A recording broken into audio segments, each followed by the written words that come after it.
Okay, so we've got 6.3 work and energy, homework unit 6. I'm going to talk through it. So we start off with a higher question to get to a foundation question. So for your foundation, you would have just moved us straight onto this. With that, but if we're higher, it says a car with a mass of 1,500 kilograms traveling at 15 meters per second has a speed reduced to 5 meters per second. So we've got two speeds here. When it travels at 7.5 meters through a pile of sand. Okay, so it hits that.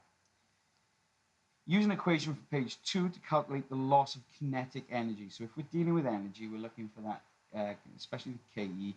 KE equals half mv squared. So this is a fairly easy one to access. I mean, seeing the two speeds there, you could have been forgiven for thinking it was the v minus u over a times t. But because we're not given a time, it's going to be this one. So I need to calculate the energy loss. So I need to calculate the energy for this first, for this speed, and then I calculate the energy for this speed, and then I'll take this one from that one. So this is what I've done there. So I've said for this one, I've put the mass in, I've put the speed in, and then for this one, I've put the mass in and I've put the speed in. I'm going to just take this one from this one. So I've simplified through, and I come out with 150,000 joules of energy. Use your answer from this to find the resistive force there produced by the sand. So how much force is that sand going to hit that car when it comes into it? So we're looking for force. Now we know the work done, because it's measured in joules, is the same as energy. So either one of these you can use, E over F times D or W over F times D. We're looking for the force here, so I cover my F, which gives me W over D, or E over D, whichever one you want to use. My energy is that, and my distance, if you look at this question here, travels 7.5 meters, so that's going to be the force there, 20,000 newtons. Write down the value of the horizontal force that acts on the sand at this collision. Well, if the sand has got 20,000 newtons of force, remember third laws say for every action there must be a reaction.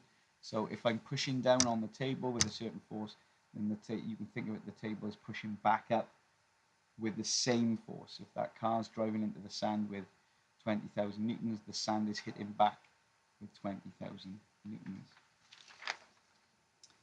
Homework 2. A roller coaster car has no engine. The car and its passengers have a total mass of 15,000 kilograms. Sorry, 1,500 kilograms. The car is shown as it passes over the peak of the ride, which is 40 meters high at point A. So this is that point. It already has a speed of 12 meters per second, so it's come from somewhere. It's already got lots of energy. It's already going at a particular speed at this point. It then rolls down the track, so it's going to gain more momentum. It's going to gain more speed as it goes down to ground level before moving up at point B until it comes to a rest. So it's going to run out of energy. It's going to run out of momentum there, and it's going to come to a rest before rolling backwards again. Okay. Calculate the total energy of the car at A. So this is a higher question.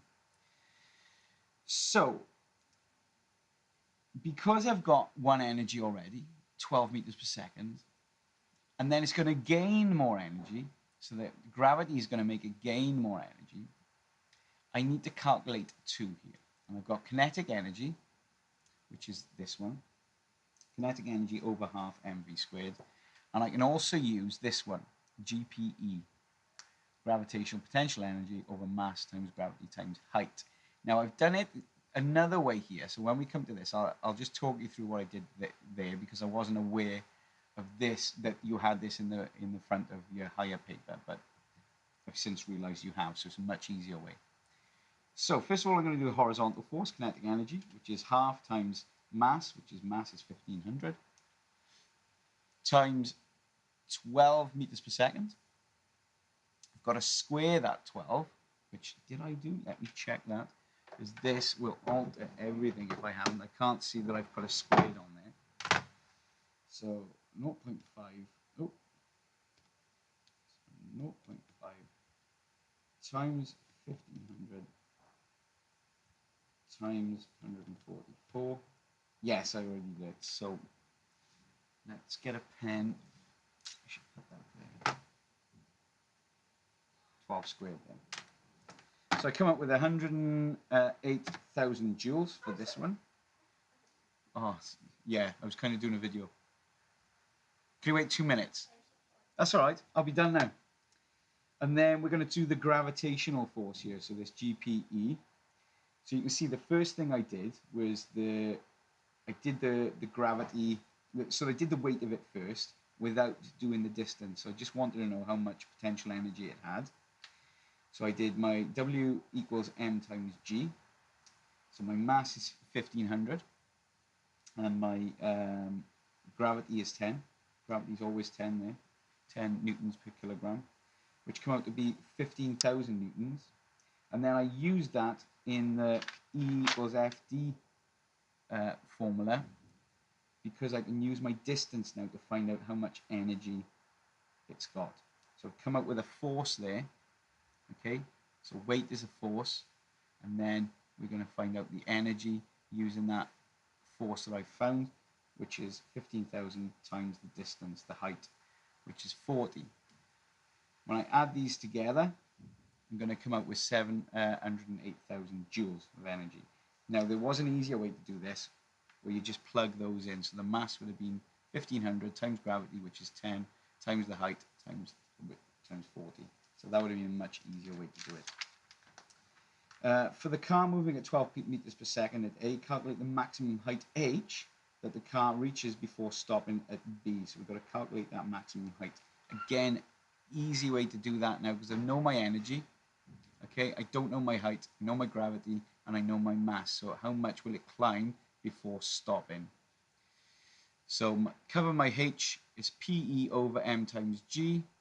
So that is just, get my energy from there, 708,000 over 1500, the mass, times 10 gravity. When it's simplified, it comes out to be 47.2 meters. It will go up because it's already got that speed and it's got that gravity going up there. Explain why the car would not actually reach its height if you have that you're calculating part B. Well, there's going to be, this is all theoretical values for energy, and there's going to be loss due to friction and air resistance, energy loss, and in the form of heat and sound, because it does, a roller coaster makes a sound, and you will find that if you touch those rails after that roller coaster has been on there, it's going to be very hot because of the friction. Last question on this paper then. A number of safety features appear in modern cars to protect people in a car in a head-on collision. Passenger safety cage and a collapsible steering column are two safety features. Name one other safety feature and explain the physics behind its design. So I've given you two here that we can pick up marks from. Your answer should include, so this is a bit of a success criteria, the name of one of the safety feature, a description of what it does in a collision, and an explanation in terms of either forces and energy. Now, this looks very complicated, but I'll talk you through it now. So my one example is the seatbelt. How does it work in a collision? Well, it's stretchy, slightly stretchy. Therefore, it increases the time it takes you to stop. Whereas if you was just, obviously if you didn't have a seatbelt on, you'd go through the windscreen. But if it wasn't stretchy, you would stop with the car. So because the car stops there and you got that little stretch, it increases the time. So taken from the momentum reach zero, so reduces the force. Now you can work this out using these equations to be how the deceleration is decreased, so therefore how it's safer. So if we use this example, initial speed minus, final velocity minus initial velocity equals a times t.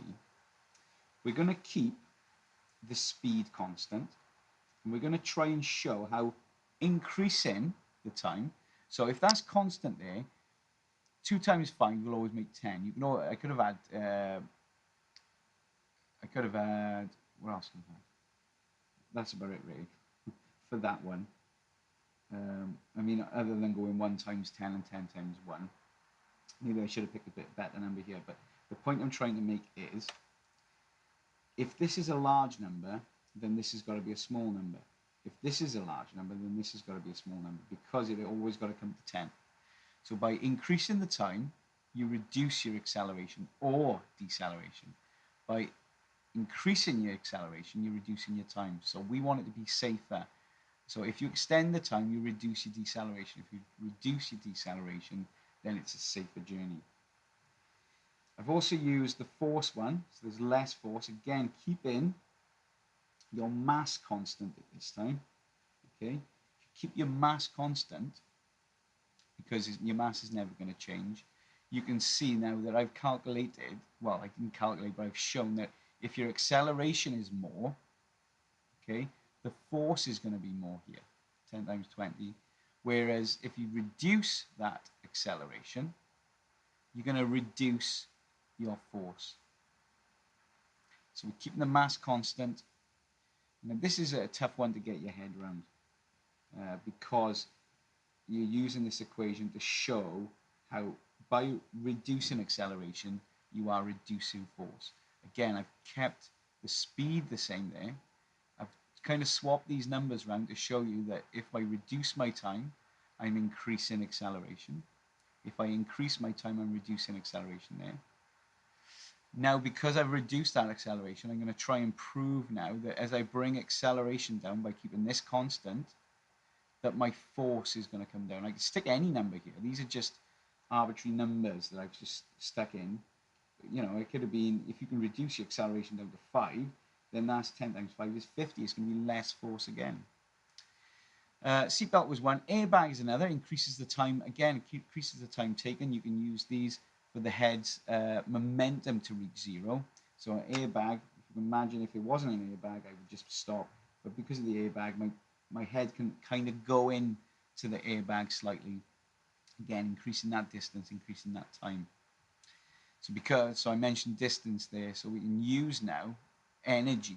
And it says it's also soft to prevent cuts. We can use this to demonstrate how much energy is being reduced as well. So if you've got, you've got a certain amount of energy going into that, and we're going to try and show how force is reduced by keeping the energy, the work done, the same. It's a similar one to this. If I increase my distance, the force is going to come down. If I decrease my